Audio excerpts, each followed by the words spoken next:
vais vous parler, dans une autre vidéo, j'ai dit que nous avions besoin d'activités sportives, intellectuelles et sociales. Et qu'il fallait équilibrer ces trois plans. Par exemple, quand je fais du piano, c'est une activité physique. Quand j'improvise, essentiellement. Parce que l'improvisation implique une capacité de réaction et d'écoute de ce qu'on fait, de ce qui se passe sous nos mains quand on joue du piano. Il n'est pas du tout la même concentration que lorsqu'on joue une œuvre déjà prête et mise par écrit sur une partition. Ça n'a rien à voir. Le travail physique, l'énergie, l'investissement physique n'est pas le même quand on joue une œuvre existante et quand on est à la recherche de quelque chose qui va naître sous nos doigts. D'autre part, si je dois faire le compte de mes activités physiques, quand je prends un transport en commun, eh bien, j'essaie de me dépenser physiquement. En ne me tenant pas, par exemple, à une barre, etc., mais en restant en équilibre. Et ça demande tout un effort, toute une dépense physique qui vient du fait qu'il faut tenir debout en équilibre alors que le véhicule est en mouvement.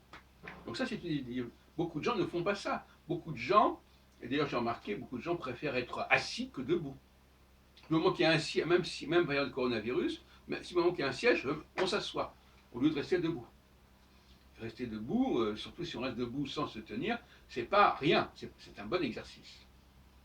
Et puis évidemment, il y a la vie sexuelle aussi, qui est un exercice physique, qu'on le veuille ou non, qui est une écoute aussi, une présence. Donc pour la question physique, il faut trouver comme ça des occasions, sans parler bien entendu de manger ou de boire, de marcher bien sûr, de se déplacer dans la rue, de courir. Il me paraît évident, essentiel dans la journée d'avoir des sautes de course, de courir pour attraper un bus ou pour faire quelques mètres. Voilà, on voit une distance, on dit tiens, je vais courir. Ça, c'est les gens qui n'ont pas ce régime de dépense physique à une certaine qualité d'intensité, il leur manque quelque chose. De la même façon que s'ils ne participent pas à des activités sociales, de rencontres, d'écoute, de discussions, c'est pas bon pour leur santé morale. Parce que le mot moral est important ici. Moral, c'est les mœurs, savoir écouter l'autre, discuter, argumenter, répondre, répliquer, savoir se comporter correctement avec autrui. Tout ça, c'est la morale, dans le sens fort du terme. Et puis alors, le domaine intellectuel, la réflexion, le fait de penser. Alors on peut noter ses idées, on peut les formuler. Généralement pour soulager la mémoire, on les note, mais on peut aussi, si on a justement c'est ça qui est intéressant, s'il y a une dimension sociale, les idées, elles sont immédiatement transmises. Et si elles sont transmises à d'autres, c'est pas nécessaire de les écrire.